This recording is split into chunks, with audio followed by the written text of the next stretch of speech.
Salam Rahayu para jiwa, kembali bersama saya Dr. W. Mustika dalam Renungan Rumah Semesta. Semoga bermanfaat.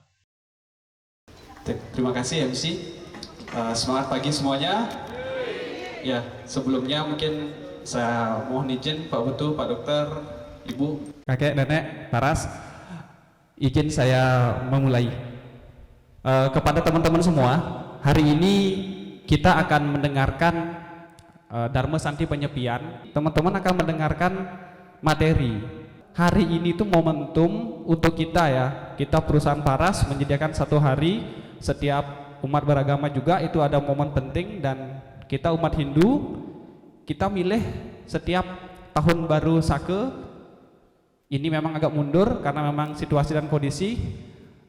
Untuk mengawali tahun baru ini kita adakan Dharma Santi Penyepian. Saya ingatkan kembali itu, sehingga ini acara kita untuk kita, dan kita juga yang bisa memetik manfaatnya. Ya, saya juga terima kasih saya ucapkan kepada rekan-rekan mitra para semua, para elite leader, ada pro leader juga yang telah hadir. Itu ada Bu Niti, kemudian Ibu Sadwi Prani, ada Bu Lucy, kemudian ada Bu Karmiani. Saya ucapkan terima kasih. Pak Wayan Tulus beserta istri, terima kasih telah hadir memenuhi ya undangan kita, bisa meluangkan waktu untuk kesini jauh-jauh. Haus akan belajar bagaimana bisa mencas diri untuk menghadapi tahun baru Sake yang baru ini. Nanti dalam sesi mungkin Pak Putu juga menyampaikan, Pak Dokter juga, apa tema Dharma Santi Penyepian hari ini. Menyepi ke dalam diri, menemukan sesuatu yang hilang. Artinya mungkin sesuatu itu kalian pernah miliki ataupun orang lain pernah mencapai, ya kita sekarang coba untuk merenung kira-kira apa yang belum kita miliki atau yang sudah kita miliki namun sekarang ini hilang. Nanti akan dikupas banyak oleh para narasumber. Saya berharap perusahaan juga bisa terus melanjutkan acara-acara seperti ini, sehingga kita itu ada satu momen untuk minimal refresh. Mungkin dari saya itu, saya mohon maaf jika ada salah kata. Kepada MC mungkin silakan. Terima kasih Pak Dewa atas sambutan yang telah diberikan. Untuk selanjutnya, acara akan dilanjutkan dengan sambutan dari Bapak Putu Eka Suryawan selaku Presiden Direktur sekaligus Founder Fara Semesta Investama. Kepada Bapak Putu Eka Suryawan, saya silakan.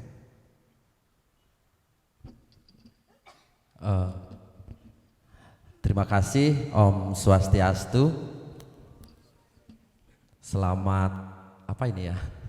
Siang.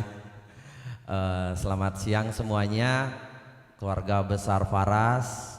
Terus ada leader-leadernya Faras juga, Pak Dokter Mustika, Bapak Ibu saya, sama istri saya tercinta. Ya. Iya kan, biar romantis. Hari ini adalah hari yang berbahagia. Ini adalah acaranya Dharma Santi sebagai pelengkap atau endingnya Hari Raya Nyepi.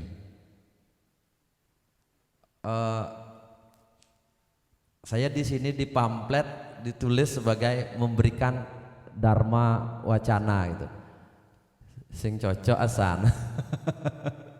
Karena saya belum layak sebenarnya memberikan itu. Mungkin hanya sekedar memberikan sambutan, iya. Tapi sebelumnya saya tanya, mau sambutan yang panjang atau pendek? Mikir, yang panjang sautin sekan meklunya, yang pendek kuangin gajinya.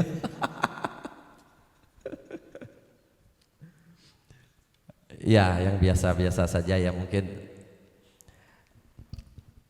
Nyepi adalah tahun barunya orang Hindu di Bali. Bukan tahun barunya orang Hindu di seluruh dunia. Nyepi itu hanya ada di Bali saja. Jadinya sangat unik bagi saya. Dulu ketika saya kecil, Saya sudah sering sekali mikir, karena saya bergaul kan sekolah SD-nya saya di SD Saraswati, maksudnya nyampur agamanya kayak gitu. Ada doanya agama lain dan sebagainya, kok Hindu kan soleh besek gitu. Saya berpikir dari kecil sudah berpikir jauh di belakang sepertinya kita. Ini berubah, mulai tiang pikir ulang ketika saya pergi ke kuliah Ring Surabaya. Ketika saya kuliah di Surabaya, karena merasa hidup sendiri, sing ngelah nyamo di Surabaya, rekannya yang lain 80% mungkin Muslim, tidak ngerti ritualnya mereka, sisanya Kristen. Hindu bisa dihitung jari waktu itu. Dan momen yang paling tiang pikirkan waktu itu adalah momen pada saat hari raya Nyepi. Hari raya Nyepi momennya, dan waktu itu saya nyepi pertama kali di Surabaya, suasananya rame. Ya rame lah, motor masih bisa jalan dan sebagainya, tidak seperti di Bali. Sing cara di Bali nyepi di Jawa, nyentai nyepi di Jawa. Ya biasa saja, tetap seperti kehidupan normal. Tidak seperti hari raya nyepinya kita di Bali yang benar-benar terasa gelap gulita. Apa namanya, ya seperti kemarin ini nyepi di Ayani. Siapa yang rumahnya di Ayani Denpasar? Nyepi, benar-benar nyepi, listriknya mati, AC-nya mati. Itu Wira mati nggak tuh kamu listriknya? Serius? Hidup ya? Berarti di rumahku aja listriknya mati. Tutup mata sama buka mata sama, benar-benar mati. Nah pada saat di Surabaya, momen nyepi itu sebagai tempat tiang berkontemplasi, memikir ulang segala sesuatu yang ada di dalam diri. Mungkin kita yang belum pernah punya masalah, belum pernah hidup sendiri, atau belum pernah merasa terasing atau berada di negeri orang, mungkin belum pernah merasakan ini. Atau kalau Anda pernah mungkin diputus cinta, itu mungkin pernah merasakan terasing. Ini jelek sana ragone gitu loh, jangan kene lekat, mungkin pernah merasakannya. Dan saya momen itu ada pada saat saya di Surabaya. Momen tiang itu ada di Surabaya. Dan pada saat itu ada waktu panjang karena saya nyepi waktu itu di Pura Kenjeran, jadinya di Pura. Nyepi di kosan ya uyut, karena kan nggak mungkin kita bisa menikmati. Nah pada saat itulah, karena akhirnya saya mulai mikir, di situ saya menemukan banyak sekali makna-makna tentang seperti apa sih sebenarnya adat, budaya, dan agama orang Bali. Di situ saya mengawali dan akhirnya mulai belajar banyak adat, budaya, dan agama orang Bali. Karena saya bilang agama Hindu Bali gitu. Karena beda, jauh beda agama Hindu orang India. Jadinya makanya saya bilang adat, budaya, dan agama Hindu Bali. Itu karena jauh sekali berbeda kalau yang kita pelajari nanti. Nyepi tahun barunya aja beda, jenis-jenis hari rayanya saja beda. Kita memang agak berbeda. Nah, sesuai dengan tema kita di sini adalah Dharma Santi penyepian. Jadinya apa sih sebenarnya, kenapa hanya di Bali tahun barunya dirayakan sebagai hari raya Nyepi atau memeteng gitu loh, sebagai tempat kita kontemplasi. Mungkin tahun baru di setiap perayaan agama maupun tahun baru nasional pasti ada apa? Pesta-pesta kan, pesta ya minum, kembang api, keributan dan sebagainya. Tapi nak ngujang di Bali tahun baru aja malah mau balik Nyepi. Tapi sehari sebelumnya apa? Sebelum hari raya Nyepi, Sirauning pengerupukan. Wenten napiring pengerupukan. Ogo-ogo. Kita sebagai umat Bali melakukan apa? Buteyatnya yang disebut dengan apa? Taur Kesange. Sehari sebelum tahun baru kita melakukan Taur Kesange. Apa maknanya Taur Kesange? Saya lumayan lama merenungkan maknanya. Saya kalau disuruh menjalankan ritual Taur Kesange, enggak bisa. Tapi setiap saya melihat orang melakukan itu, saya pasti dapat maknanya. Dan tiang melakukan dengan segenap hati dari dalam hati. Setiap orang melakukan saya mendapatkannya. Taur Kesange, ini pendapat pribadi bisa mungkin berbeda, tapi tiang mendapatkan seperti Taur Kesange itu adalah upacara bute. Bute itu artinya kepada alam, bute itu artinya alam. Upacara sebagai ucapan terima kasih. Alam ini Nabi sudah begitu baiknya kepada siapa? Manusia. Kepada kita baiknya. Makanan kita dikasih. Coba tanah ini gersang, makanan kita dikasih. Semua ucapan terima kasih kepada alam. Sehingga kita melakukan Taur Kesange. Ucapan terima kasih nomor 1. Terus kita sebagai manusia yang nomor 2, setelah itu tutup tahunnya kita melakukan ucapan terima kasih. Yang kedua, pembersihan. Membersihkan kembali kotoran-kotoran yang telah kita buat. Sebenarnya yang membuat kotoran itu siapa? Kitanya. Jadinya membersihkan kembali kotoran-kotorannya. Itu Taur Kesange. Termasuk mengembalikan energi-energinya ke tempatnya masing-masing. Mengembalikan energinya ke tempatnya masing-masing. Itu yang tiang dapatkan pelaksanaan Taur Kesange-nya. Jadinya 1, ucapan terima kasih. Setahun ini kita sudah diberikan sebagai orang Bali, diberikan banyak kebaikan. Nomor 2 apa tadi? Membersihkan apa yang sudah kita lakukan setahun ini. Terus yang ketiga, mengembalikan energi alam ke tempatnya masing-masing. Itu. Karena apa? Karena ini sudah hari terakhirnya mau tahun baru. Ucapan terima kasih kita sudah belum di akhir tahun dengan melaksanakan Taur Kesange itu. Jadinya upacara khusus kepada buta atau kepada buta. Kepada apa buta itu? Alam. Buta itu artinya alam, butayatnya ya. Nah, rangkaian berikutnya baru terus di tahun barunya kita melakukan apa? Inilah yang saya dapatkan waktu tiang nyepi di Surabaya.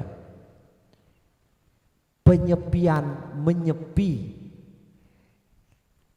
nyepi itu dengan melaksanakan catur berata. Catur berata itu ya dengan berbagai macam yang tidak boleh main, tidak boleh keluar, tidak boleh apa, api dan sebagainya.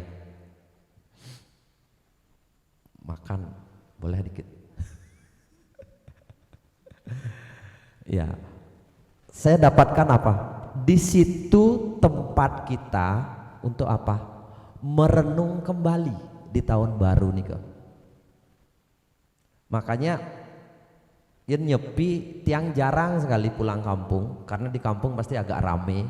Ya orang-orang di kota kan pulang kampung biasanya agak rame. Makanya saya tetap tinggal biasanya nyepi di Denpasar. Supaya tetap bisa sendiri dan merenung kembali. Nyepi itu tempat kita untuk apa? Di tahun baru nih ke tugas kita napi, mengingat kembali,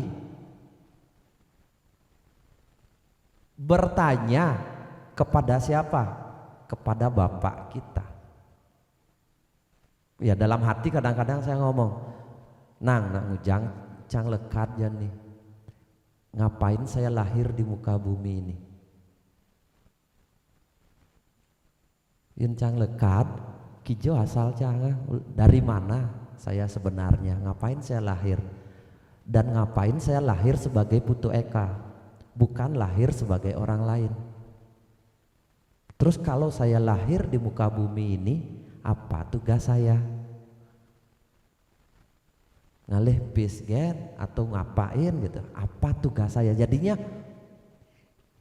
saya benar-benar memikirkan ini, untuk apa saya lahir, terus ngapain saya di bumi ini, yen cang mati nyen kel kijau, nu inget ajak diri sendiri kel kijau mati gitu.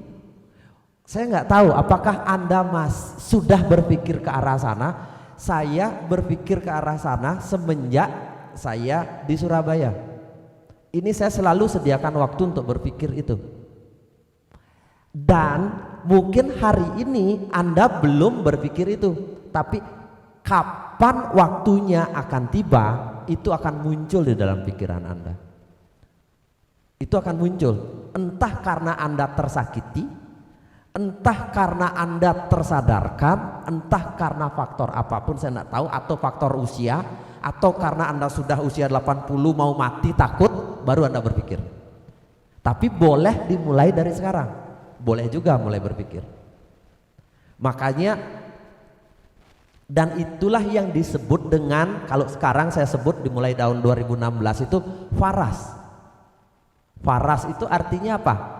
Menemukan sesuatu yang hilang, atau bahasanya dihaluskan lagi, menemukan siapa jati diri kita sesungguhnya, menemukan siapa sujatining dewe iraga pedidi gitu loh.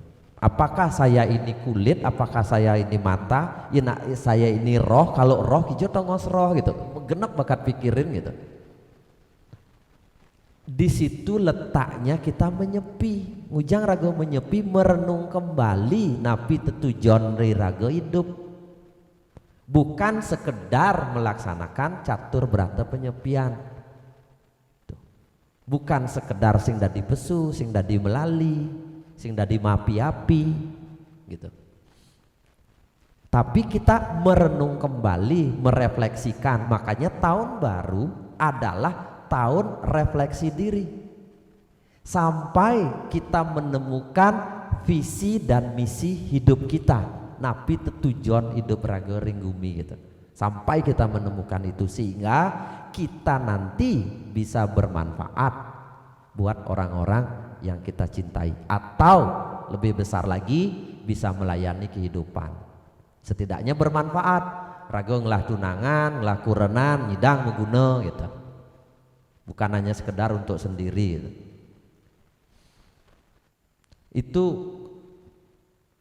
nyepi tahun barunya orang Bali. Indah nggak sebenarnya tahun barunya orang Bali? Disuruh kita merenung kembali. Setelah saya menyadari, malah kita orang Bali jauh lebih visioner dari orang lain yang merayakan tahun barunya masing-masing, bener nggak? Jauh lebih visioner karena kita disuruh merenung di tahun baru, disuruh merenung sampai kita menemukan apa maknanya hidup ini, menemukan siapa sebenarnya diri sejati kita, sampai kita menjadi faras atau menjadi waras. Waras itu artinya menemukan siapa diri kita, kanti tepuk nyian sebenarnya. Kita sebenarnya ini semua manusia yang tidak waras, karena kita tidak tahu siapa diri kita. Kalau saya tanya, siapa dirimu? Who are you? Siapa kamu? Ya saya. Ada nak nepuk dada gini, ada yang bilang gini saya gitu loh. Ada yang pegang India orang ay gitu, hidungnya ditunjuk. Ada yang kita nih saya tepuk dada. Terus kalau saya nepuk pantat boleh nggak? Saya ini saya gitu kan? Enggak. Setiap orang beda, apa maknanya saya itu? Apakah saya ini tubuh fisik? Apakah saya ini adalah pikiran? Apakah saya ini dalam bentuk yang lain? Seperti itu. Itu yang harus kita renungkan di malam, di hari raya Nyepi, di tahun baru Saka ini. dan itu hanya dimiliki orang Bali. Dan sekarang Silent Day sudah diadopsi oleh siapa? PBB. PBB sudah pakai Silent Day, jadinya ada hari nyepi sedunia nanti. Ini sudah, tapi nggak tahu kapan laksananya. Jadinya mengadopsi dari Bali karena banyak manfaatnya hari raya nyepi itu. Berikutnya setelah hari raya nyepi apa? Ngembak geni dan seterusnya. Tapi upacara pentingnya setelah hari raya nyepi adalah Dharma Santi. Makanya Dharma Santi ini wajib kita lakukan. Dharma Santi. Walaupun kita mundur, tapi ini adalah pasca tahun baru. Dharma Santi artinya apa? Yang tanya Dumun, Dharma Santi itu artinya apa? Dharma Santi, bagaimana tugas kita sebagai manusia untuk hidup damai dan bahagia. Itu artinya Dharma Santi. Jadinya mewujudkan cita-cita besar kita untuk tetap damai menjalanin di tahun baru ini sampai di akhir tahun mendatang. Menjalankan Dharmaning manusia pang terus santi, terus damai dan bahagia. Jadinya itu kelanjutan setelah kita merenung bagaimana kita selalu santi, santi, santi dalam menjalankan. Ya santi, santi di mana? Santi di pekerjaan kita, santi di rumah tangga, santi di sosial masyarakat, dimanapun kita merasa tenang dan damai. Kan itu tujuan kita hidup di dunia ini, pang tenang, hidup pang damai gitu, bener enggak? Itu jadinya bagaimana caranya menjalankan yang wajib kita renungkan, apa yang harus kita lakukan supaya kita mendapatkan bisa menjalankan Dharma dengan Santi ini.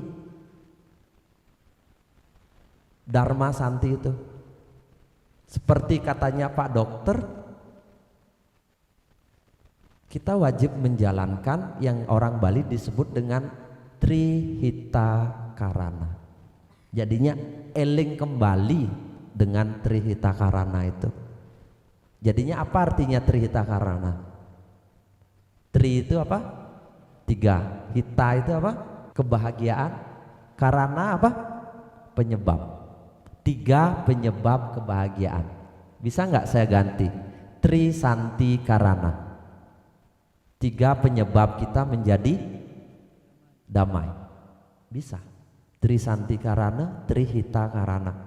Apa saja Trihita Karana kita dalam menjalankan kehidupan sepanjang tahun baru ini, sepanjang tahun ini nanti, tahun baru Saka ini, sampai menunggu nyepi berikutnya. Apa saja Trihita Karana itu? Ayo, saya juga nggak hafal. Parahyangan, lagi satu, pawongan, palemahan. Parahyangan artinya apa? Membangun hubungan yang baik dengan Tuhan. Kira-kira apa contoh-contohnya? Nah, kalau di Faras kita sudah punya sebenarnya Trihita Karana dalam penerapan apa? Faras Care Movement. Dokanting Sapang itu apa? Faras Care Movement itu hubungan yang baik dengan siapa? Dengan Tuhan, dengan rekan kerja, dengan lingkungan sekitar. Ingat nggak Faras Care Movement? Itu yang nanti membuat kita tenang, damai, bahagia dalam di pekerjaan. Tapi dalam skop yang lebih besar kita bicara tentang apa? Trihita Karana, Tri Santi Karana. 3 penyebab kita bisa bahagia di dalam hidup ini, 3 penyebab kita bisa damai di hidup ini, tenang, damai, sejahtera, baik lingkungan keluarga maupun dimanapun. Apa saja? Parahyangan, pawongan, pelemahan. Bagaimana kita membangun hubungan yang baik dengan yang di atas? Kalau kita melakukan hal yang buruk, contoh nih, sing sesuai ajaran agama, jelek sing kena hasana, ngemaling lah. Di hati kecil kita merasa nggak sesuatu yang hilang, rasa damai dikenah, walaupun nak len sing nawang, jelek sing asan kenah. sing enak pasti. Itu yang disebut dengan sudah terganggu santinya kita, rasa bahagia kita sudah terganggu. Padahal nak lian sing nawang, padahal orang lain nggak tahu bahwa kita melakukan hal yang buruk. Karena parahyangan itu bicara tentang hati nurani. Bicara tentang apa? Hati nurani. Tuhan itu bukan ada jauh di atas sana, tapi Tuhan itu ada di bagian terkecil di tubuh kita yang kita sebut dengan hati nurani.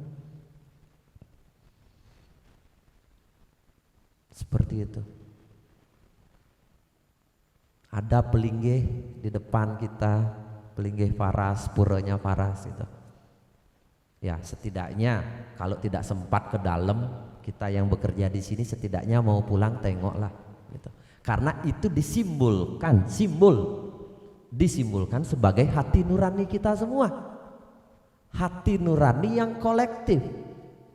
Kolektif kita sebagai karyawan Faras atau sebagai timnya Faras atau sebagai keluarga besar Faras, hati nurani yang kolektif. Jadinya ketika kita jalan pulang boleh mencingaan ring pelinggih, nah lu ngesan kena dalam hati pasti tanpa sadar selamat ganti Jumah gitu. Setidaknya hati kecil kita akan berpikir seperti itu, damai negain motor mulai gitu. Itu yang disebut dengan parahyangan, menjalankan perintah hati kecil kita ini. Jangan sampai melawan hati nurani sendiri dalam melaksanakan segala kegiatan dan tindakan kita, baik dimanapun kita berada. Tuh, jadinya pawongan. Bagaimana membangun hubungan yang harmonis dengan sesama kita, sesama apa? Manusia. Engken carane pang tetep raga damai, pang tenang, pang bahagia ketika kita berhubungan dengan orang lain. Jadinya orang lain itu adalah cerminnya kita. Yen raga gedeg ketika kita tidak enak, ketika kita diapain.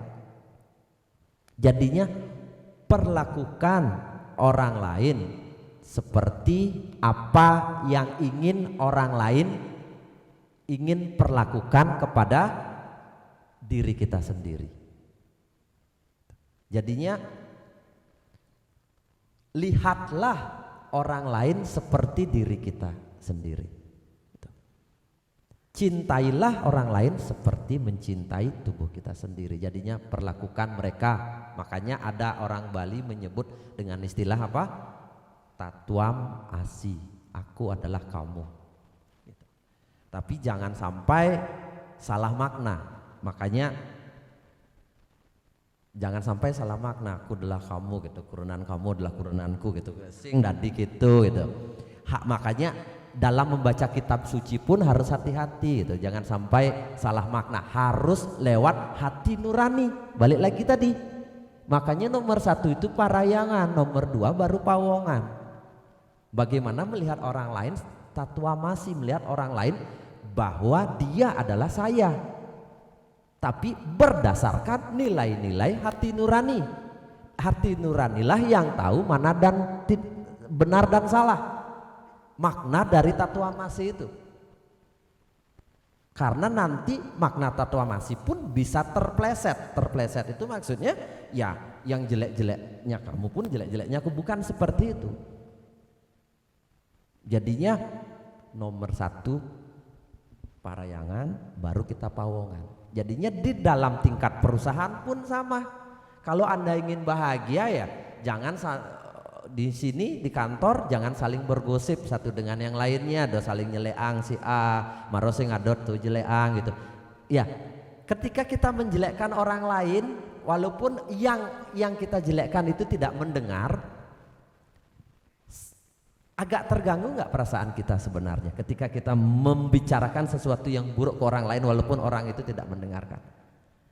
Hati kecil kalau ketika Anda ngomongin itu diam sejenak 5-10 detik atau 1 detik 2 detik, diam dan rasakan perasaan Anda terganggu pasti. Tapi ketika Anda sudah mati rasa, Mati hati nurani atau sing rungu aja hati nurani lewat begitu saja. Ketika ada jeda sedikit saja, Anda akan merasa mih pelih busan tuh bu, nak sing dadi ngortang nak. Dan rago ngortang ya nak yang ngengken. Nih binjup rago ngortang nak len nih yo timpal rago mau gede ya, gue tas ngortangnya, ikinnya san ngortangnya gitu. Makanya kan nggak bagus. Hati nurani kita pasti mengatakan mising lu ngortang nak, yang pidan ragonya ngortang. Disitulah tatua masih kita. Ketika kita ingin tidak dibicarakan buluk di belakang, jangan pernah melakukan itu. Ketika Anda sebagai pemimpinnya di Faras, tim Anda ingin bekerja keras, dimulailah dari pemimpin yang bekerja keras gitu. Dan ketika pemimpinnya tidak kerja keras, Anda sebagai di bawah tunjukkan kepada pemimpin Anda lebih kerja keras gitu. Jangan pernah melihat sesuatu ada yang tidak baik antar hubungan, jangan membuat suasana semakin panas karena hati kecil kita akan sangat terganggu. Dan yang nomor 3 kita ngomong baru apa? 1 parayangan, powongan, yang nomor 3 palemaha dengan alam sekitar. Ya baru kita lihatlah alam sekitar, ada sampah dibersihkan karena bumi ini di mana bumi dipijak di situ langit dijunjung. Jadinya layanilah bumi ini, jaga kebersihannya gitu kan. Ini sudah biasa. Ya, belajar menerapkan itu. Belajar jaga hubungan yang harmonis dengan bumi ini. Bumi ini energinya lebih besar daripada manusia. Kalau bumi ini mau sekejap aja kita lewat. Ya, ada gempa aja mati kita semua. Jadinya makanya ada tadi sebelum hari raya Nyepi kita ada namanya Tawur Kesango itu mengharmoniskan kembali energi alam. Tapi di saat sekarang setelah tahun baru kita menjaga keharmonisan itu tetap ada. Jadinya di sini ya tetap jaga sampah plastik jangan sampai ada, di rumah pun bagaimana kita menjaga hubungan dengan alam dan seterusnya. Itulah yang harus kita jalankan supaya hidup kita ini bahagia atau damai dengan menjalankan Trihita Karana. Seperti itu. Bumekluasan. Saya bilang sebentar tadi kok ngomongnya kangin kau ya, padahal nanti ada Pak Dokter juga. Tapi intinya saya ingin memberitahu itulah makna Nyepi, untuk menemukan kembali dirimu yang hilang, menemukan kembali makna kelahiranmu di bumi saat ini. Jadinya temukan kembali dan jalankan hidup ini dengan sukacita dan penuh kebahagiaan. Mungkin itu dari Tiang, tidak banyak. Jadinya semoga teman-teman semua, keluarga besar Faras, baik leader maupun karyawan, dalam berkarya di Faras bukan hanya sekedar kita mendapatkan gaji dan pulang, tapi mendapatkan nilai-nilai hidup, mendapatkan makna hidup, karena itu bekal kita sampai di hari tua dan sampai meninggal lagi dan kita lahir kembali di kehidupan yang mendatang.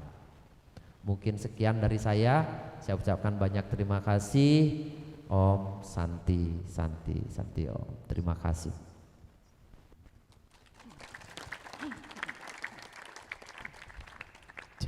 Baik, beri tepuk tangan yang meriah sekali lagi untuk Pak Putu. Baik, terima kasih Pak Putu atas sambutan sekaligus wejangan yang telah disampaikan. Semoga apa yang disampaikan tadi oleh Pak Putu bisa melekat di hati nurani kita masing-masing sehingga kita bisa menjadi pribadi yang lebih baik lagi ke depannya. Baik, untuk selanjutnya hadirin kita akan memasuki acara utama Dharma Santi Nyepi tahun 2024 ini, yaitu penyampaian Dharma Wacana dari Bapak Komisaris Independen kita, yaitu Bapak Dr. Wayan Mustika. Baik, kepada Bapak Dr. Wayan Mustika, waktu dan tempat saya silahkan. Atur suksema, majang ring MC. Yang terhormat Pak Putu Eka Suryawan, CEO PT Faras, Bu Putri Pinake Tama PT Faras, Bekak, para elit leader, pro leader dan semua member sekaligus semua karyawan, orang-orang yang berjasa kepada PT Paras sampai sebesar hari ini. Izin ya, hari ini saya mau menyampaikan dari jam berapa, jam 11 mungkin sampai jam 3. Tapi sebelum itu gini, saya ada dialirkan sebuah buku baru judulnya Kandepat Tantra. Ada sesuatu yang sangat menggetarkan, nanti saya ceritakan ya. Tapi sebelum saya menceritakan apa yang menggetarkan itu, kita praktekkan dulu. Ikuti apa yang saya lakukan ya. Duduk dengan baik. Duduk bersila dengan baik. Ikuti apa yang saya ucapkan ya. Duduk bersila dengan baik ya. Nanti saya ceritakan apa yang terjadi. Duduk bersila dengan baik. Tutup mata, hening, atau boleh pandang hidungnya, atau boleh bayangkan tubuhnya. Ya. Boleh bayangkan tubuhnya. Lakukan dengan serius karena ini sangat berefek kepada tubuh Anda masing-masing, sangat berefek kepada setiap sel tubuh Anda. Tatap ujung hidungnya atau boleh pejamkan mata ya. Tarik napas pelan-pelan, setelah itu ikuti apa yang saya ucapkan. Tarik napas pelan-pelan, hirup napas ya. Kita akan lakukan 9 kali.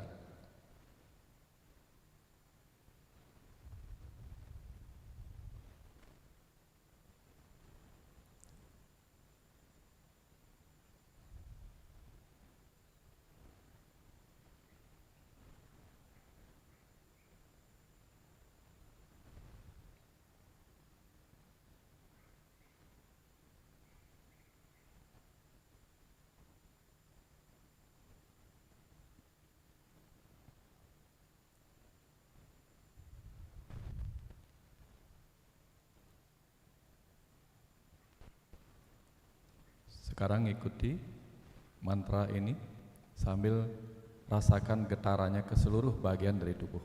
Ikuti sama-sama.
Baik, silakan dibuka matanya.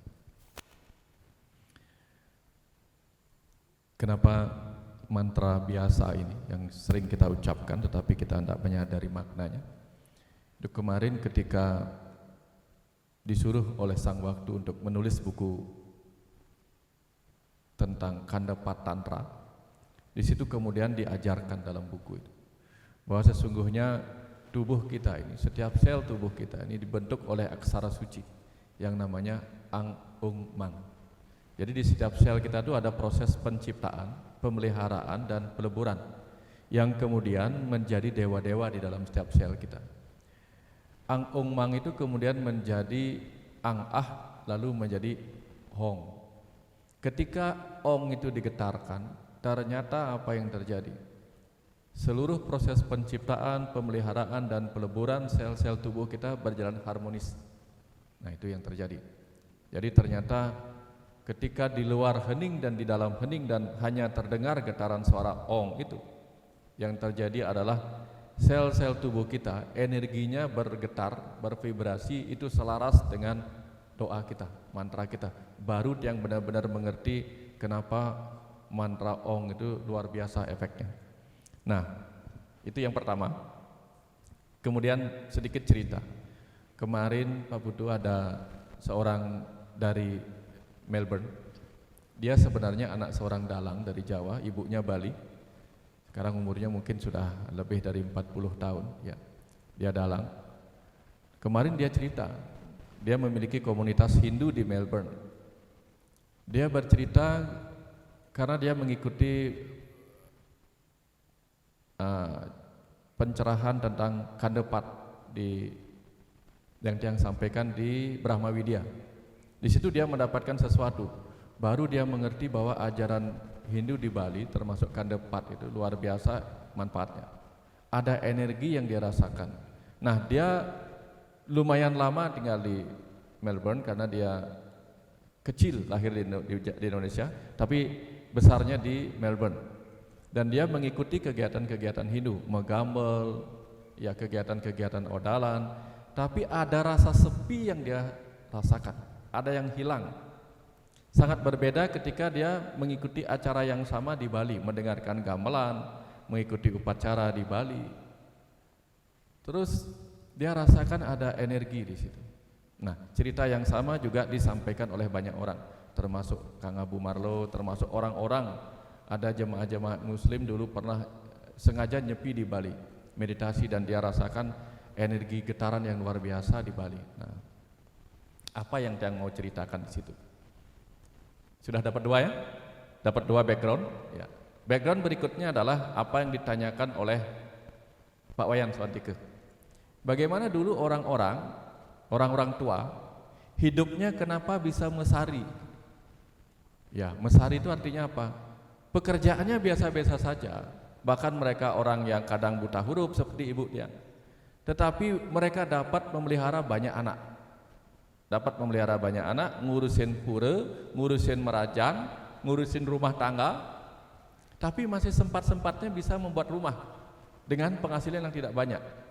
Seperti ibu Tiang misalnya, dia jualan kayu bakar dari Kute tahun lama itu. Tiang juga waktu kecil sering mengumpulkan kayu bakar dijual di pura. Dijual di Denpasar, naik sepeda. Kadang bertemu Lea di jalanan malam-malam kan berangkatnya. Ya, Lea ketemu nih. Kalau sekarang kan kita lihat kain begini ini biasa. Dulu kalau lewat semua plase nih, kuburan plase nih, ada kain seperti ini. Terbang gitu. Biasa tuh kain kapan terbang. Atau ketemu bojog lah begitu. Waktu dia hamil kakak yang keberapa dia hamil itu. Atau mungkin tiang yang dihamili waktu nikah, hamil tiang waktu nikah, ketemu bojog sehingga lahirnya seperti Hanoman gitu. Nah, zaman itu. Tetapi apa yang menyebabkan dia mesari? Ternyata orang-orang dulu itu polos lugu, di dalam dirinya tidak banyak keriuhan. Jadi sepinya sudah masuk ke dalam dirinya. Sehingga apa? Ketika mengucapkan mantra sederhana. Siapa yang dulu di rumahnya kalau otonan yang muput adalah ibunya sambil mengatakan pangwat kawat metulang besi, diambil dah diambil bije, pang manis kenyumnya, bener tak? Ya, sederhana tetapi kenapa mempunyai kekuatan yang luar biasa? Karena ternyata seorang ibu yang lugu, seorang bapak yang lugu dengan mantra yang bisa dia pahami sebagai bahasa ibunya, kenapa menggetarkan suasana dan berefek ke depannya? Ternyata begini, dia menggunakan rasa yang kuat, rasa. Dalam mengucapkan mantra yang biasa, tapi rasanya kuat sekali, ditambah dengan energi lingkungannya yang luar biasa efeknya. Energi lingkungan. Nah, makanya kalau pernah melihat burung terbang, pernah enggak melihat burung terbang membentuk V? Karena energinya di angkasa tinggi sekali sehingga mereka harus menembus dengan membentuk huruf V, sehingga dia bisa melawan halangan rintangan udara sehingga lancar terbangnya. Pesawat juga sama, kalau energinya tidak kuat tidak bisa menembus lapisan udara di langit. Nah, artinya energi di luar diri manusia sangat menyokong mantranya, menyokong apapun yang menjadi doa-doa sehari-harinya. Nah, orang dulu tuh polos, walaupun tidak pernah baca Weda, tidak tahu Bhagavad Gita, tidak tahu mantra, tapi dengan mantra bahasa ibunya, Ratu betarepang tiang rahayu, Ratu betarepang segar, pianak tiang pang tuwuh, ya kan? Biar tidak tahu banyak-banyak, tapi rasa cintanya yang kuat, ditambah energi pendorong di sekitar kita, itu sangat-sangat kuat. Nah, sehingga orang-orang tua dulu mesari, doanya simpel kok menjadi kenyataan. Nah, sekarang bayangkan, upacara di Bali semakin keras, semakin sering energinya, semakin kuat. Hati-hati. Kenapa? Baru kemarin yang cerita di kuburan pas ngaben itu, di situ kemudian mengalir sebuah pesan bahwa apa? Ternyata yang baru sadari Pak Putu, orang Bali itu semuanya sakti. Tapi walaupun sing bisa ngeliat ya, tapi sakti. Kenapa sakti Pak Putu? Dari kecil diupacarai, betul enggak? Baru lahir sudah dibiakaon. Biakaon itu artinya apa? Dihilangkan energi-energi buruk dalam dirinya, dihilangkan. Sehingga energi positifnya sangat luar biasa. 1 bulan 7 hari dipelihara energi positifnya. Begitu naik remaja, ngeraja singa, ngeraja suala, sudah diupacarai lagi sehingga apa? Energi buruk hilang. Mau apa namanya? Mau upacara potong gigi, medengan-dengan sehingga medengan, berkarisma. Mau jadi pemangku lagi mendengan-dengan sehingga berkarisma, mendengan. Luar biasanya demikian. Sehingga tanpa disadari oleh orang Bali itu sendiri, dirinya itu kuat sekali. Kemampuannya ngidup pangidep sangat kuat. Tapi mereka tidak sadar. Dan kalau ini dikerjakan oleh semua orang yang lahir di Bali, besar di Bali oleh upacara, itu luar biasa. Bahkan mau sembahyang saja, sekarang ini kan mau biakaon, betul enggak? Biakaon, dibersihkan energi negatifnya. Madur mengalir, dibersihkan semua emosi-emosi yang menciptakan rasa-rasa buruk dalam dirinya, betul enggak? Habis itu mau prayas cita, dibersihkan lagi kekuatan cita, sehingga nanti cita-citanya mudah tercapai. Cita-citanya ingin berdoa sama Tuhan, ingin apapun ke depan, datang. Habis itu apa? Pengulapan, dipanggil lagi kekuatan rohnya untuk duduk dalam dirinya. Bayangkan itu. Setiap saat. Habis itu apa? Sembahyang mau puspa puyung lagi. Mesembah puyung lagi. Artinya dibersihkan lagi lah. Om Atma Tatwatma Sude, dibersihkan lagi. Dengan getaran Ong saja sudah luar biasa, ditambah yang lain-lain. Saktinya luar biasa orang Bali. Ditambah lagi dengan energi lingkungan yang terus-menerus dicas. Dulu setiap 15 hari sekali kita ngecas dulu. Dengan cara apa? Mesegah, betul enggak? Sehingga energi buta yang gelap, buta itu gelap, dihilangkan dengan energi cahaya berupa warna-warni segahan. Karena warna-warna itu adalah simbol cahaya. Ditambah lagi dengan bunga berupa canang. Sekarang apa? Setiap hari mesegah, betul tak? Amat saktinya energi tanah Bali pelemahannya, betul tak? Efeknya adalah orang Bali luar biasa. Pernah enggak orang Bali semua dulu-dulu sembahyang luar biasa? Wah, pangrame turis, pernah enggak? Enggak. Mereka apa? Tekun sembahyang, tekun ngaturang canang, tekun ngaturang ini. Enggak pernah pakai ilmu marketing, betul enggak? Nah pernah, tapi apa yang terjadi? Bali selalu menjadi destinasi wisata nomor 1. Kenapa? Mereka melakukan bukan dengan sebuah tujuan, mereka melakukan hanya sebuah persembahan. Tahu-tahunya apa? Bali memancarkan energi. Akhirnya di tempat-tempat di luar sana yang gelap gulita oleh keduniawian, karena keduniawian itu materi itu buta atau pancama buta, sebagaimana disampaikan Pak Putu. Orang-orang buta akan pergi mencari cahaya. Di Bali penuh energi. Nah itu. Belum lagi energi cahaya, ditambah lagi energi suara. Di Bali energi suaranya terus digemakan. Upacara pancagita, ada ong, ada mekidung, ong sembah nengan, kidung lagi, bunyin gong ben tung, bunyin kul lagi. Kemudian kleneng ada tong enggak? Makanya ketika orang mencaru, seluruh energi dibangkitkan. Ada api, ingat enggak? Api diputar keliling. Ditambah apa? Kul bunyi dong, rame-rame energi suara. Api, energi cahaya, energi suara. Kemudian apa? Bahkan api di dalam tubuh makhluk hidup dicecerkan di sana berupa apa? Getih, tabuh rah, itu energi. energi pada makhluk hidup. Simbolik energi makhluk hidup yang sudah disucikan dalam wujud caru itu dicecerkan kemana-mana, kemudian diarak lagi, betul nggak? Keliling lagi, gitu. Kenapa muternya ke kiri? Disebut prasawiya clockwise, anti clockwise. Supaya apa? Kalau kita muter baut ke sini, apa artinya? Naik. Supaya ada kenaikan energi dari materi atau buta menjadi penuh energi. Itu hebatnya orang Bali. Ditambah dengan energi luar yang luar biasa, plus seperti yang disampaikan Pak Putu, pas misi nyepi, tower kesange, di setiap perempatan di Bali, di ngecas lagi energinya. Bayangin itu, cas energi baru lagi. Tambah kuatlah semangat orang Bali, energi di dalamnya. Kalau salah mengucapkan kata-kata orang Bali, seluruhnya secara kolektif, itulah bahayanya orang Bali. Hancur tanah Bali kalau sampai orang-orang Bali yang tanpa sadar dirinya semua sakti, mujang gitu. Belum lagi yang numadi nih Mekejang, peka-peka nih pidan-pidan subuh betareut, betul pidan. Subuh ngelewatin apa? Ngajar-ajar, bersakti bebedur, win lekat dari Mekejang gitu. Amat sakti-sakti ini sebagai roh. Kalau sekarang orang Bali salah berbicara, salah berpikir, apalagi salah berdoa, hancur tanah Bali. Jadi sebagai orang sakti, semua orang-orang Bali yang beragama Hindu ini hati-hati dengan pikiran. Selalu diingatkan Trikaya Parisuddha.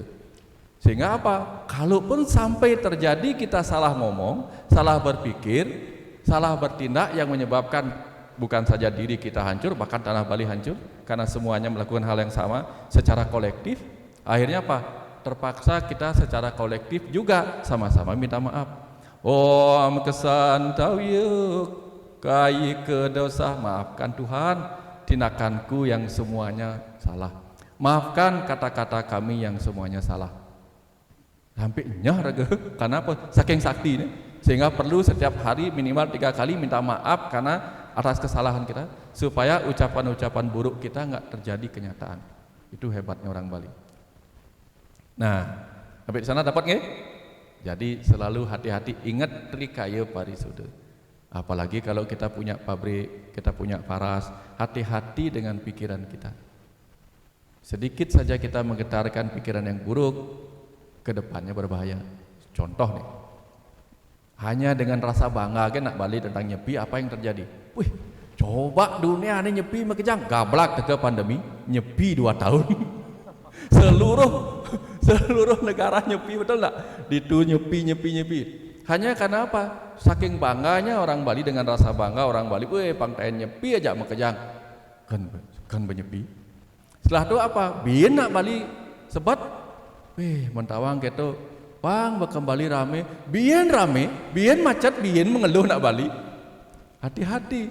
Dan lagi apa-apa ben bahaya. Kalau banding orang macet, stres enggak macet, bin enggak enak lancarnya. Karena apa? Jalanan lancar, rezeki macet. Jalanan macet, rezeki lancar. Nah, renungkan itu. Nah, kemudian itulah yang mengingatkan bahwa apa? Apalagi ketika nyepi di luar dan di dalam itu kita berbicara hal-hal yang buruk, berbahaya sekali. Nah, sekarang biar tidak menyita waktu, saya ingin mengingatkan satu hal. Ini kan kita baru bicara tentang Bali nih. Ada sesuatu yang saya perlu ingatkan. Biasa kalau Tiang ngobrol sama Pak Putu atau dengarkan Pak Putu bicara, tiba-tiba mengalir lah, sampaikan ini. Oke, jadi Tiang harus sampaikan beberapa hal. Hal penting sekali tentang apa yang disebut dengan ramalan Jayabaya. Jangan sampai kita di tanah Bali kena efeknya. Apa ramalan Jayabaya? Pernah dengar ya? Pernah dengar? Saya bacakan ya. Saya bacakan sedikit-sedikit poin-poinnya. Ini ramalan Jayabaya ini orang hebat. Dia apa yang dia katakan? Jayabaya ini. Besok yang duis ana kereta tanpa jalan, kelak jika sudah ada kereta tanpa kuda, itu artinya mobil. Tanah Jawa kalungan besi, Pulau Jawa berkalung besi, artinya banyak kereta api. Kalung besi itu banyak kereta api. Perahu melaku ing dhuwur awang-awang, ada perahu berjalan di angkasa, itu apa itu? Pesawat terbang. Pas kali hilang kedunge, sungai kehilangan mata air, banyak kering sungainya. Pasar hilang kumandang, pasar kehilangan suara. Kenapa? Kalau dulu di pasar kan, baju kuda bla bla bla bla. Sekarang kan sepi. Kemudian bersuara, pemisi harga ini tinggal barcode di pasar supermarket, betul nggak? Nggak ada yang bicara. Sepi kumandang, pisah pindah pasar-pasar jadi. Nah, ini mulai benar nggak kenyataannya mulai masuk? Hati-hati ya. Kemudian iku tanda yen tekani zaman Jayabaya wis cedak. Itulah pertanda zaman Jayabaya telah mendekat. Bumi sayan suwi sayan mengkerut, bumi semakin lama semakin mengkerut. Contohnya apa? Abrasi pantai banyak terjadi, betul nggak? Kemudian tempat tinggal semakin menyempit, betul nggak? Karena apa? Lahan-lahan mulai habis. Nah ini kenyataan, berat sekali ini. Kemudian wong wadon nganggo pakaian lanang, orang perempuan memakai pakaian laki-laki. Nah, udah kena kita nih. Wong lanang koyo wong wadon, laki-laki seperti perempuan. Nah, akeh janji ora ditetepi, banyak janji tidak ditepati. Nah ini hati-hati di zaman politik. Akeh wong wani ngelanggar sumpah dewe, banyak orang berani melanggar sumpah sendiri. Betul enggak? Oh saya berjanji kalau saya kerja di Faras saya akan begini, nanti pasti dilanggar. Hati-hati. Banyak lagi yang berat-berat ini ya, tapi ada yang sedih-sedih juga nih. Barang suci dibenci, orang-orang yang suci malah dibenci. Ya, kemudian manusia lali kamanungsan, lupa jati diri sebagai manusia seperti disampaikan Pak Putu. Ini zamannya. Kita mau tergerus oleh zaman apa mau lawan? Zaman buruk ini zaman kali ini. Kalau mau melawan ya kita harus belajar. Jadi Faras itu sebuah tempat di mana orang dilindungi oleh dari presidennya sampai semua manajemennya itu melindungi supaya kita tidak tergerus oleh zaman. Zaman apa lagi tadi itu? Lupa dengan jati dirinya. Nah kemudian yang penting-penting ini ya, apa nih yang penting ini ada banyak sekali. Orang lali kabecikan, lupa hikmah kebaikan. Lali sana uga lali kadang. Jadi banyak orang akan lupa dengan saudaranya sendiri. Bahkan lawan dijadikan teman. Di zaman ini juga apa? Banyak anak akan mulai melawan orang tuanya. Nah, cek diri sendiri. Benar enggak saya berani melawan orang tua? Atau bahkan saya adalah orang tua yang dilawan oleh anak, betul enggak? Banyak anak mulai melawan perintah ibunya. Betul. Nah, mulai bani-bani orang tua nih. Kena apa sing saya nih gitu. Kemudian banyak orang kemudian apa? Perempuan hilang malunya. Di TikTok, di Reel buka-bukaan, betul enggak? Setuju. Langsung, betul. Kok tahu? Kalian saya suka nonton. Ya ada peragat sebut. Baul tuh. Akeh wong wadon ora setia marang bojone. Banyak perempuan ingkar pada suami, betul.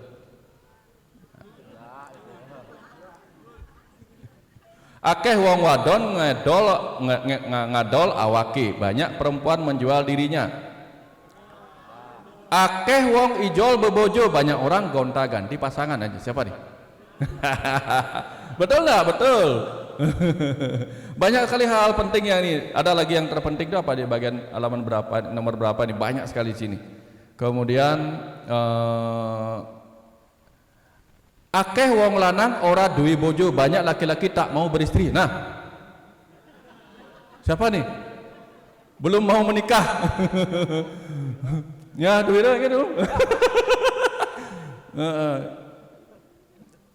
Banyak akeh wong lanang hilang kaprawirane, laki-laki hilang jiwa kepemimpinannya.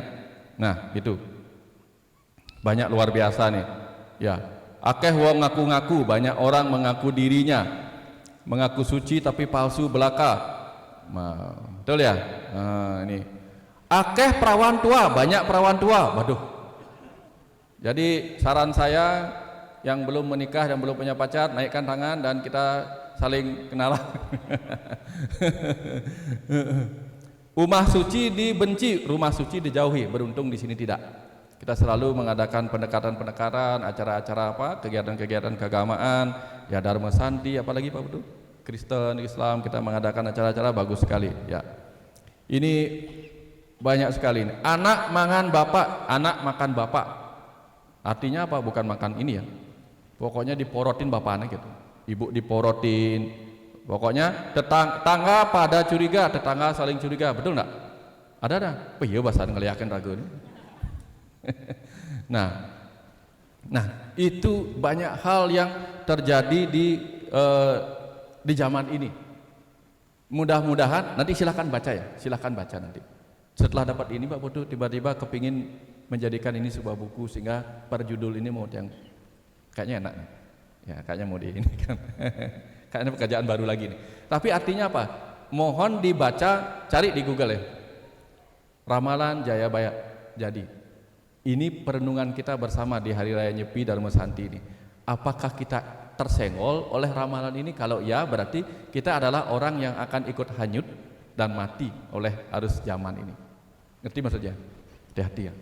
Nah, jadi dengan demikian kita adalah orang yang sakti, setiap saat disucikan oleh upacara-upacara.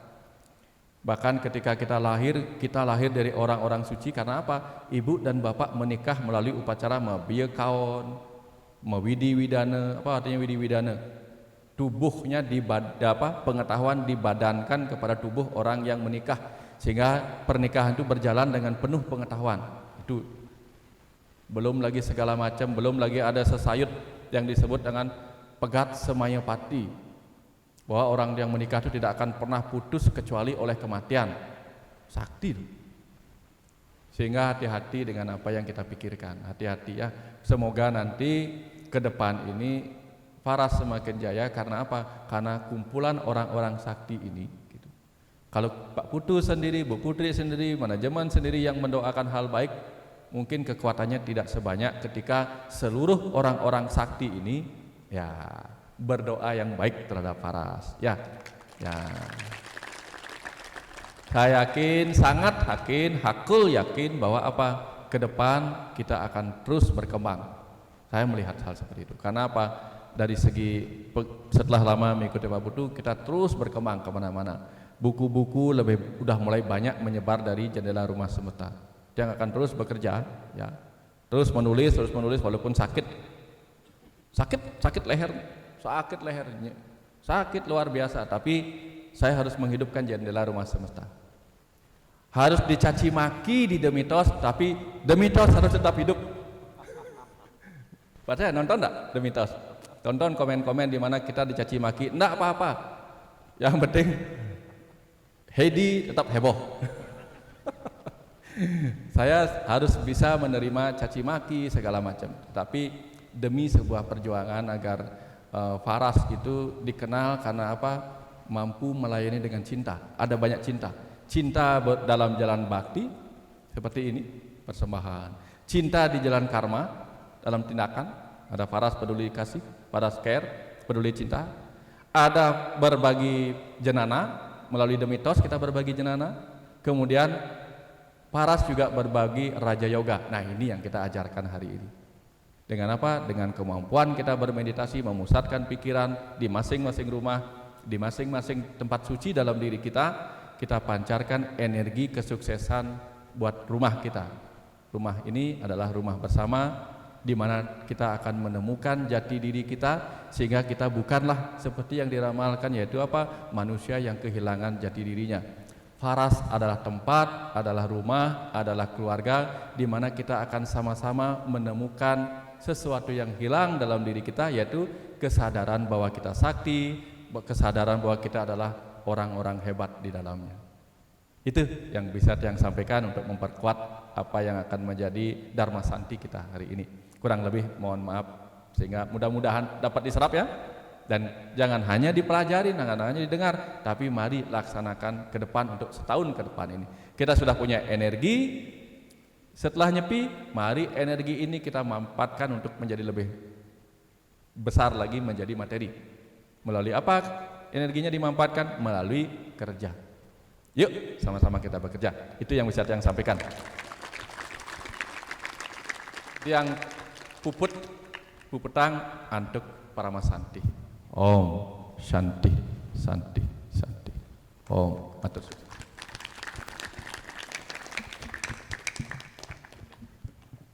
Nggih, terima kasih Pak Dokter atas apa yang sudah disampaikan kepada kami semua di sini. Mungkin dari saya Pak Dokter, mungkin dari kita semua juga dari kecil udah tahu bahwa agama Hindu kan lebih banyak berdoa pakai mantra. Mungkin saya juga dulu kenapa saya pakai mantra ya, padahal harusnya kan Tuhan mengerti nih bahasa kita sebagai bahasa Indonesia gitu. Kenapa sih kita harus belajar mantra yang panjang, Trisandya? Apakah kita nggak pakai bahasa Indonesia itu? Terus itu pertama. Terus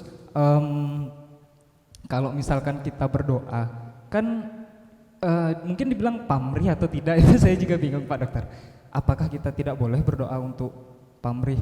Ya Tuhan saya pengen ini, ya Tuhan saya pengen itu. Apakah itu termasuk pamrih atau tidak? Sebenarnya sebaiknya apakah kita berdoa itu cukup mempersembahkan sesuatu tanpa ada embel-embel meminta sesuatu kepada Tuhan, atau baiknya seperti apa? Mungkin itu pertanyaan saya Pak Dokter. Terima kasih. Tepuk tangan.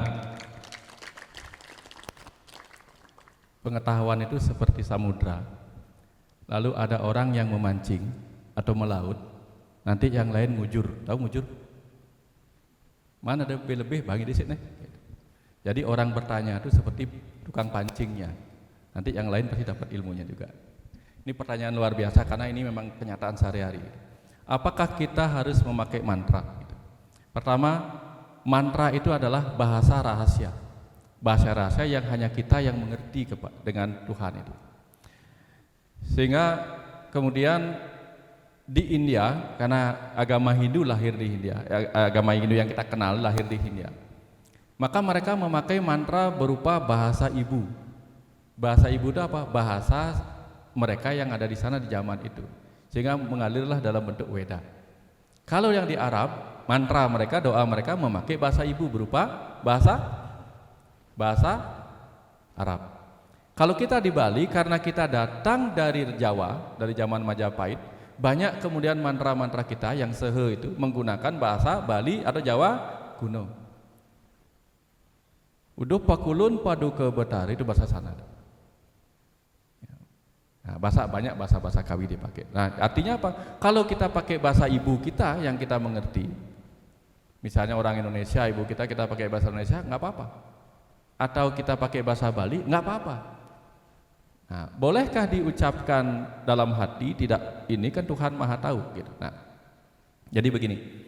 Mantra pemangku pun ada banyak macamnya. Ada mantra yang didengar oleh orang banyak. Ada mantra yang hanya antara dia dengan Tuhan. Ada mantra yang memang tidak diucapkan, hanya kemik-kemik, ada bahkan dalam hati. Itu macam-macam mantra. Nah, sekarang kita mau apa? Misalnya kalau kita mau memantra, ngidih nomor misalnya. Kalau keras-keras nanti dikasih tahu nomornya, kan yang lain dapat nomornya kan. Artinya apa? Boleh pakai mantra apa saja.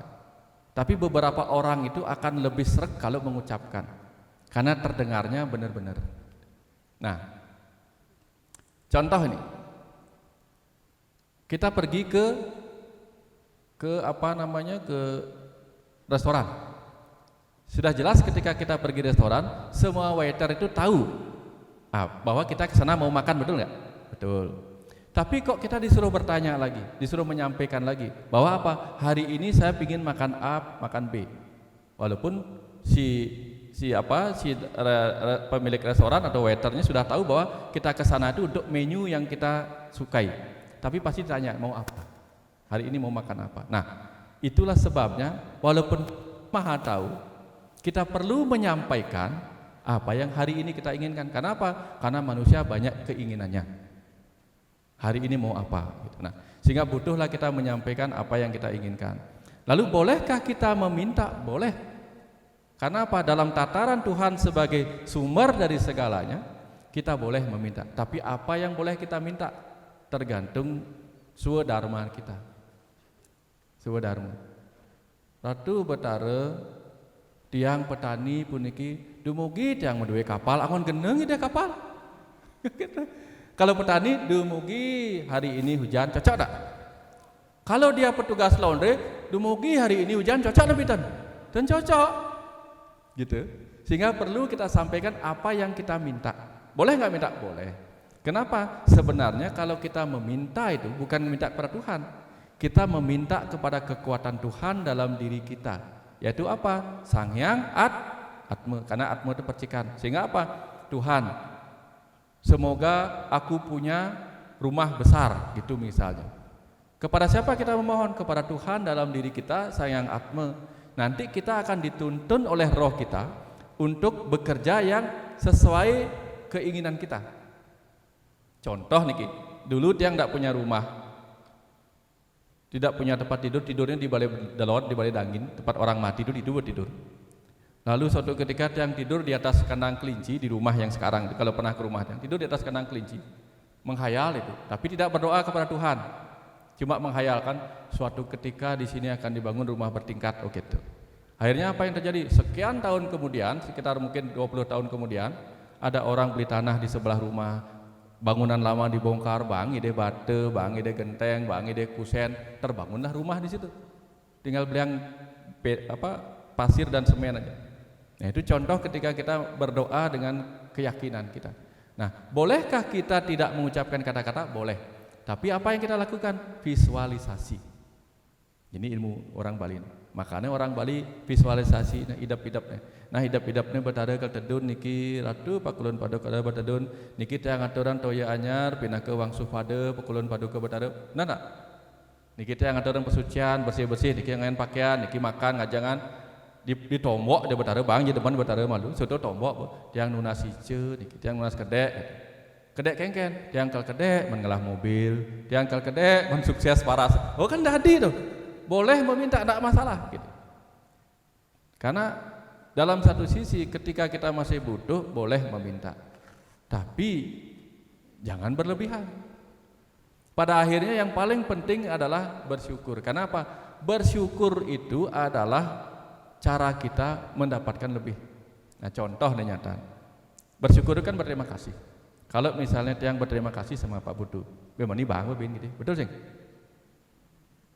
Tapi kalau kita dikasih sesuatu kita tidak bilang terima kasih, besok dikasih lagi enggak? Oh iya jauh bang, sing bisa orang terima kasih gitu. Tapi begitu banyaknya kita diberi oleh Tuhan, begitu seringnya berterima kasih, muncullah Tuhan yang Maha Tahu. Konten perlu bang, gitu. Konten perlu bang. Itu yang banyak sekali. Begitu dot ngaya YouTube didatangkanlah oleh Tuhan utusan bernama Topik. Ada Topik sini. Topik datang ke rumah, dikirim oleh Betara Surya, Pak Surya, Pak Butuh. Dikirim untuk apa? Ngajarkan saya Adobe Premiere Pro. Oke, itu Betara, sing Betara dedun. Langsung kutusan gitu. Nah, seperti itulah. Jadi boleh meminta, orang tiang saja minta kok. Tuhan, ajak beritahu saya ilmu apa yang harus saya bagikan. Kan bebang tugas, bebang buku, kenyal begini gitu. Nah, artinya apa? Kita boleh meminta, tapi jangan meminta apa yang tidak berguna bagi kita. Karena apa? Kalau kita meminta sesuatu dan diberikan kepada kita, ada satu rumus yang harus kalian ingat. Apa itu? Apa jegelah untuk lakar nyakitin. Yen sing siap de nagih ane kal bisa nyakitin dewek pendidik gitu. Orang yang tidak punya perasaan berbahaya. Orang punya perasaan juga berbahaya. Mau enggak mempunyai kekuatan yang apa? Ingatannya luar biasa 100% tidak lupa-lupa. Mau enggak? Berbahaya. Wih, memang belum. Oh, sing sap, tapi berbahaya. Begitu putus sejak pacarnya, sing sap. Sampai bunuh diri. Ya enggak? Kayak wah dia yang sapin gedak basang dia, berbahaya. Jadi biasa-biasa saja. Bisa ingat, bisa ngesap. Makanya perlu ngesap, ingat. Oh, oke. Perlu ngesap ingat. Makanya saya, setengah mati saya mengingatkan, oh agar setengah mati, berarti nu ada setengah hidup. Ya, kira-kira seperti itu jawabannya. Ya, dapat lagi dikit ya. Kira-kira mudah-mudahan seperti itu. Pak Putu mungkin ada tambahan kalau mau.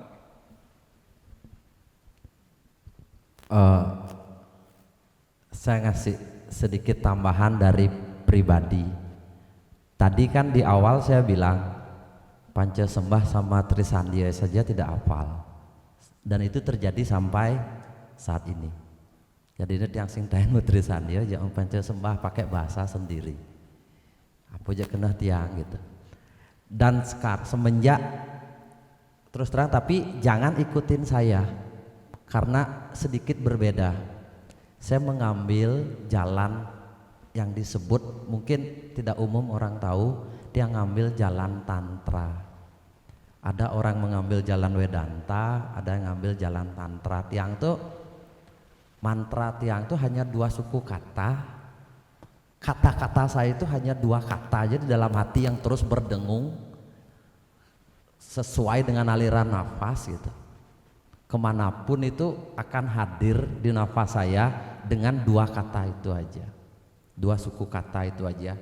Kemanapun saya berjalan gitu, kemanapun saya pergi, jadinya saya tidak perlu lagi meminta dan memberitahu apa keinginan. Pokoknya terserah apapun yang terjadi. Tapi dalam bekerja tetap saya bekerja keras gitu, karena saya tahu itu kehendak alam, itu pasti yang terbaik. Karena saya sudah menempatkan diri saya adalah siwa gitu.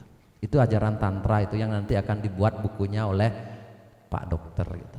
Karena saya sudah menempatkan diri saya adalah Tuhan. Tapi ini jalan-jalan yang tidak biasa orang ambil. Nah, dia ngambil jalan ini sehingga tidak lagi ada kemanapun kalau orang panca sembah saya ikut gitu, tapi saya tidak berucap apapun, tidak keluar, hanya sebatas hening dan meditate. Suasana seperti tadi orang panca sembah yang membuka aja sedikit ya apa yang saya lakukan.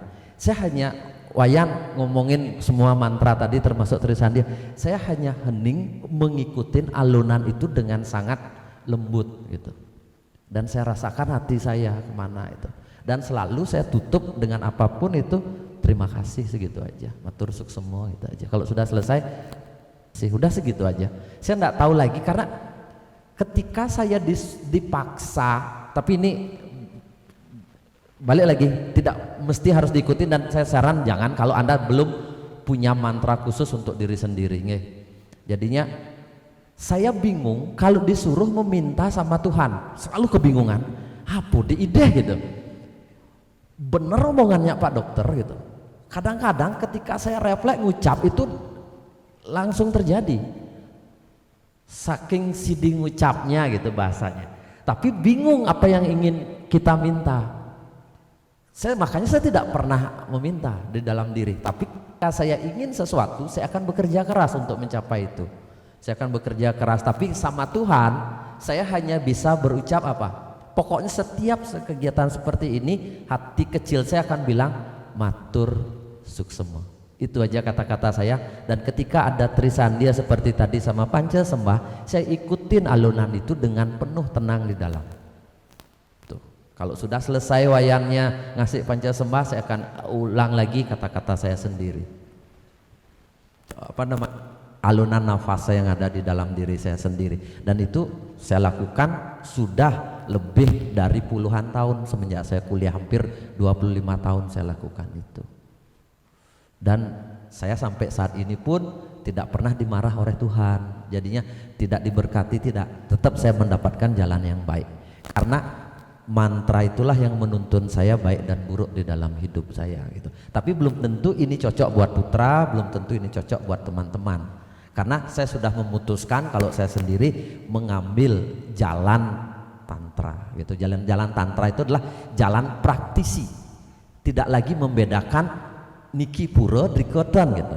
Itu pura, di sini tidak. Saya melihat di situ pura, di sini pura. Kemarin nyepi, hari ini nyepi. Jani galungan, bin ini masih galungan gitu. Saya sudah tidak bisa membedakan kapan hari raya, kapan bukan hari raya. Karena setiap hari saya anggap adalah perayaan di dalam diri saya gitu.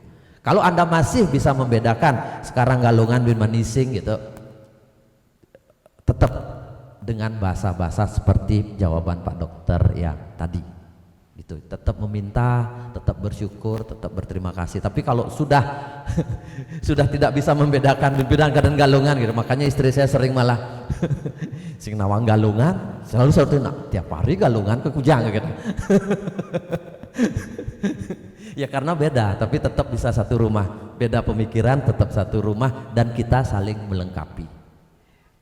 Teorinya Pak Dokter tadi diterapkan oleh istri saya, dan saya menerapkan teori yang saya punya sendiri, yaitu jalan-jalan tantra. Kalau Putri jalan-jalan bakti berdoa dan meminta. Seperti itu. Gitu Putra. Matur suksema.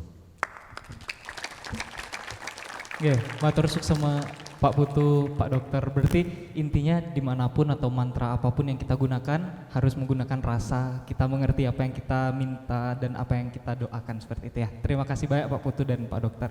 Mungkin ada lagi yang ingin bertanya? Oh, beliau. Om Swastiastu. Teman-teman, mungkin ini pertanyaan terakhir tadi sudah disinggung oleh Pak Dokter. Jadi pada saat nyepi itu salah satu renungan tiang itu tadi sudah disinggung. Ya, jadi di Faras ini apa sih sebenarnya esensinya gitu. Kenapa saya di Faras gitu. Kemudian tiang ingat ketika login ID kita sebagai karyawan itu adalah mesari.id.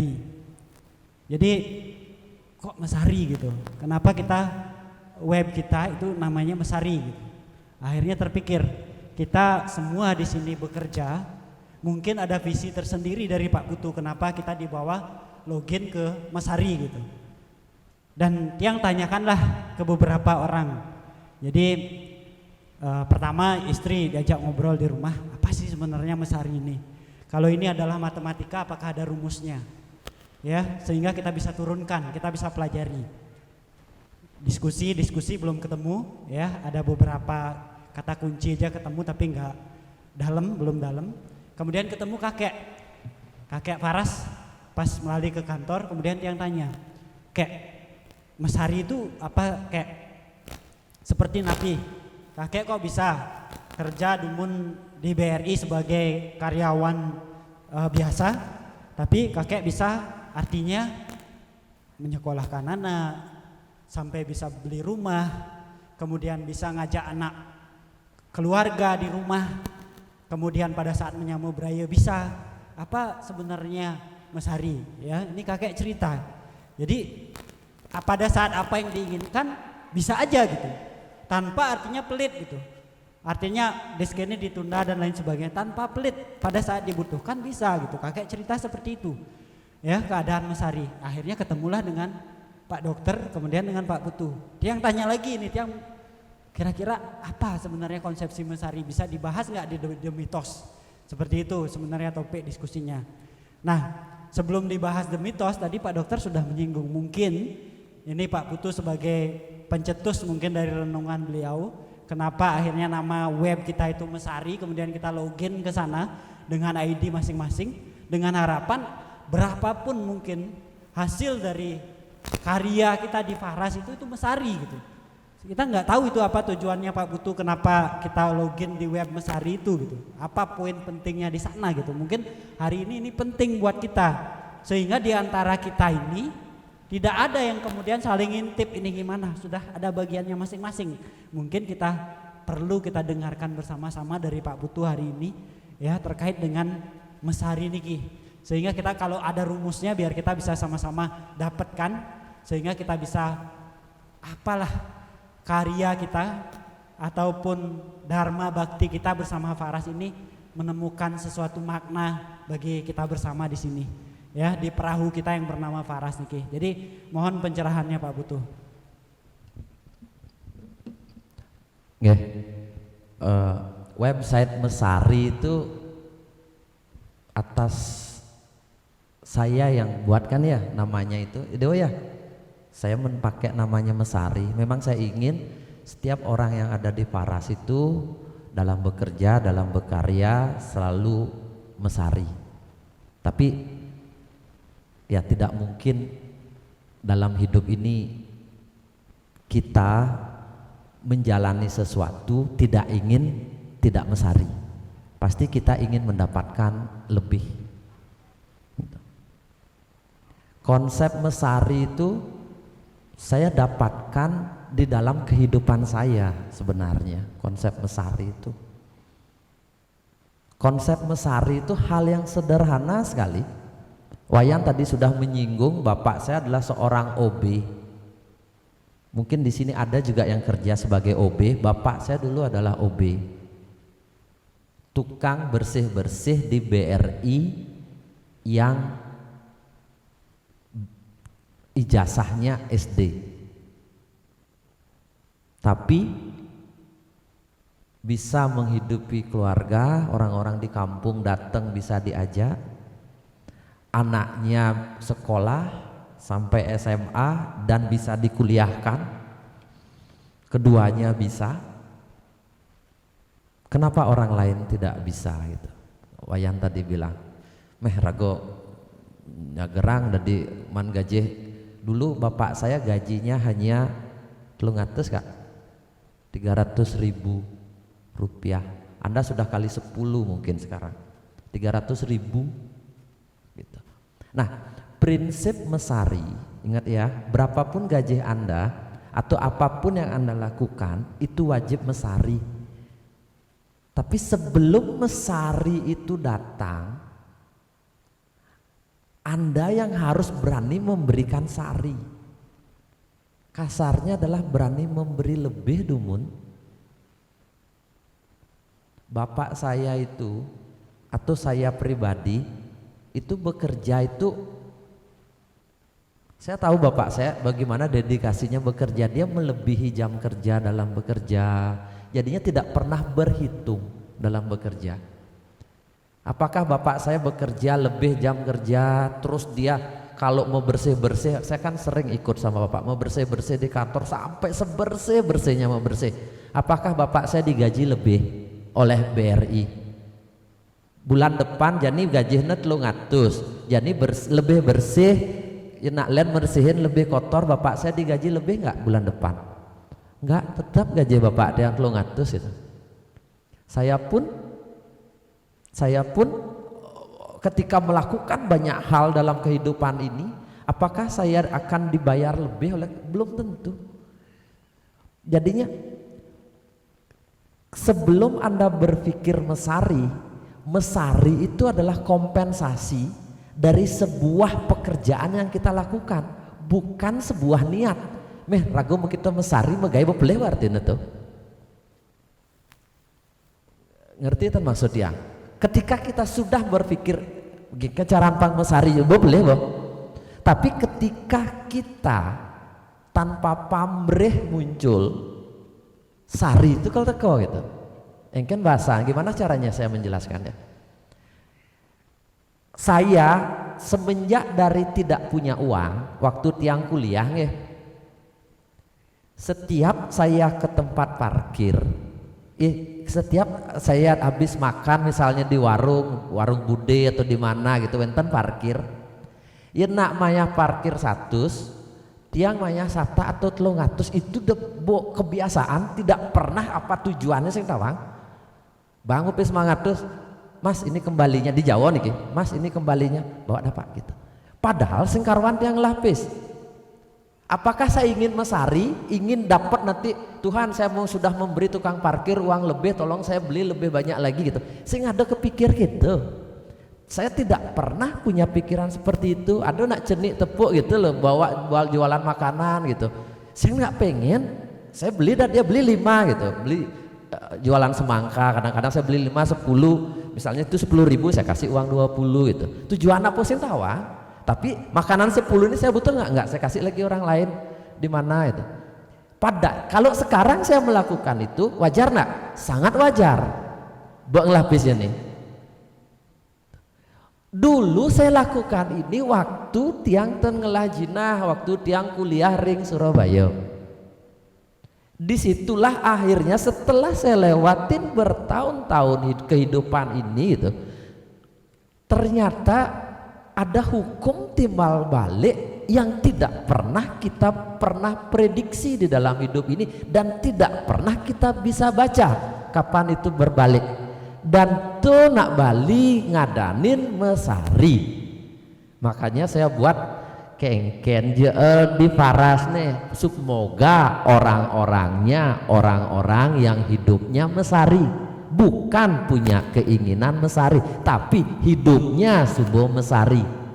Anda nanti punya anak bisa sekolah apapun berapapun gaji Anda, dengan keikhlasan, dengan kerja keras Anda mesari ring Faras.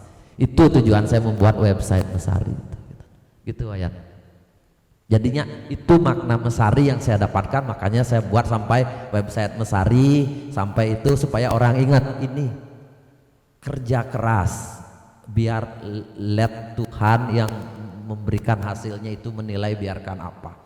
Karena saya dalam hidup tidak pernah meminta, tidak pernah punya keinginan. Kalau dalam berbisnis negosiasi itu saya selalu, tapi dengan Tuhan saya sudah tidak ada rumus lagi bernegosiasi. Meh ragu ngemang tukang parkir, saya bantu panti asuhan mau nepang bang ragu lebih saya ada. Karena hukum alam itu bekerja sesuai dengan porsinya sendiri, dengan aturannya mainnya sendiri. Tidak perlu diatur hukum alam itu. Sing perlu lagu ngatur apa aja entongang menek pasti turun lah kuna. Itu buat aturan. Apa yang kita lempar ke luar itu akan balik. Tuh. Pikiran sing pikirin ini terjadi naik akan turun. Untuk apa kita mikirkan itu? Menghabis-habiskan energi kita kan habis berpikir bin pidan ya batin rago balik ibu rago ngemang tukang parkir pis lebih capek kita berpikir itu. Do pikirin tetap terus melakukan akumulasi, bungakan, compound terus kebaikan itu tanpa Anda sadari. Kanti engsap bin pidan ci engsap berbagi kebaikan, pada saat itulah sari itu akan muncul. Semoga bermanfaat. Niki Pak Dokter mau ngasih tambahan. Sukses semua Pak Putu, luar biasa yang disampaikan Pak Putu niki. Kalau kita mau ngambil bunga dulu nih, kita yang suka biasa pakai gini. Kalau kita pakai bunga ini ada sari enggak? Ada. Nanti kita lihat ya. Pertama bicara tentang mesari ya. Bisa punya rumah, punya ini. Itu hanya bisa, para pekerja hanya bisa mesari kalau lebih sedikit mesari. Kalau lebihan mesari, kayak wah mesari gitu. Pulas kan. Yang sampaikan Pak Putu tadi. Sehingga ada juga sama seperti yang disampaikan Pak Putu, ada yang mengatakan begini, bekerjalah kamu melebihi berapa kamu dibayar, suatu ketika kamu akan dibayar melebihi berapa kamu bekerja, berapa lama kamu bekerja. Mulai gitu. Judul mulai gitu. Nah kita lihat sekarang, kita bunga, pohon itu jam berapa dia kerja? Pagi dia bekerja, ketika ada matahari datang dia bekerja untuk mengolah energi matahari menjadi makanan, menjadi tubuhnya. Malam dia bekerja menyerap karbon dioksida, pagi-pagi dia lepaskan menjadi oksigen. Itu hebat. Bukan, kebalik.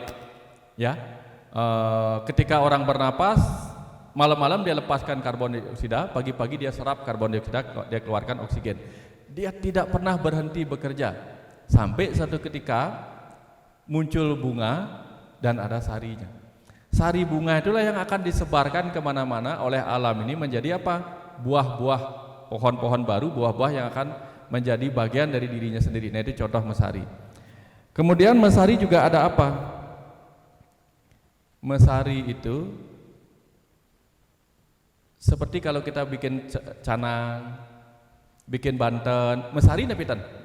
Mesari ya.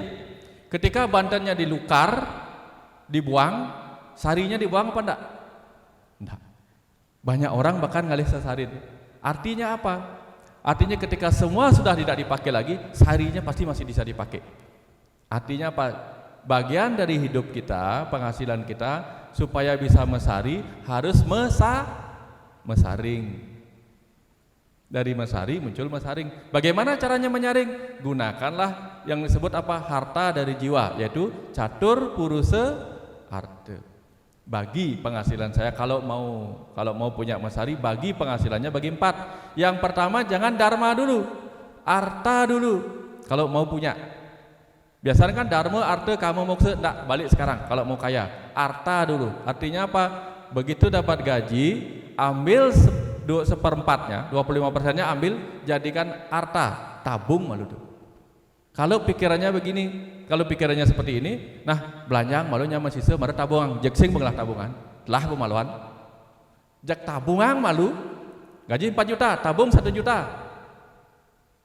Setelah itu apa? Lagi 3 juta, baru bagi lagi. Yang tadi kan bagi 4 nih ke, 1 jutanya pakai dharma. Dharma itu apa misalnya? Apa dharma keluarga, dharma upacara, delebihan. Penghasilan 1 juta, jak bantannya guling misi, canang sing hidang beli bahaya. Nah kemudian Yang ketiga kama, baru boleh dipakai untuk keinginan, membalih film. Cetoknya 1 juta kan, sing tadi lebih gitu. Angkon mentunangan tadi sing tadi lebih kan 1 juta. 1 juta mentunangan liur. Nah kemudian 1 juta lagi dipakai untuk apa? Untuk moksa. Boleh dihilangkan dalam bentuk yatnya seperti yang disampaikan Pak Putu. Nyen pekidiang, ini perlu-perlu. Yang sing ada nak perlu pekidiang, simpan lagi sebagai harta. Suatu ketika kita tidak akan punya uang untuk hal-hal yang kita butuhkan. Nah, di situ kita ambil lagi. Sampai di sini dapat nggih? Nah, kalau ingin mesari, ingat mesaring. Saring penghasilan kita bagi dengan ini. Buktikan kata-katanya. Nggih, kalau bicara tentang mesari, bagaimana menyimpan uang dan sebagainya sehingga Faras bisa besar, tanya sama Ibu Putri, komisaris. Karena beliau pernah di bank dan sangat-sangat tahu mengatur keuangan sehingga Faras bisa sebesar ini tidak lebih tidak kurang sangat besar perannya dari Bu Putri karena pengalaman mengelola keuangan sehingga akhirnya Faras ini pun mesari. Nah kira-kira seperti itu. Bu Putri ada tambahan Bu Putri dari versi saya. Cocok Bu Putri nggih? Cocok nggih. Kira-kira Ya, memang butuh penyeimbang sih. Kalau saya aja mungkin habis uangnya saya bagi-bagi. Tapi kan bagusnya adalah kita akan ditemukan orang yang bisa menjaga itu. Benar nggak? Kita nggak tahu. Kita nggak tahu jodoh kita siapa. Tapi dengan kita terus melakukan saya berbagi itu, akhirnya ada yang tukang remnya juga gitu. Tukang remnya datang sendirinya. Oh, tukang ngegas, tukang lahang pipis nih.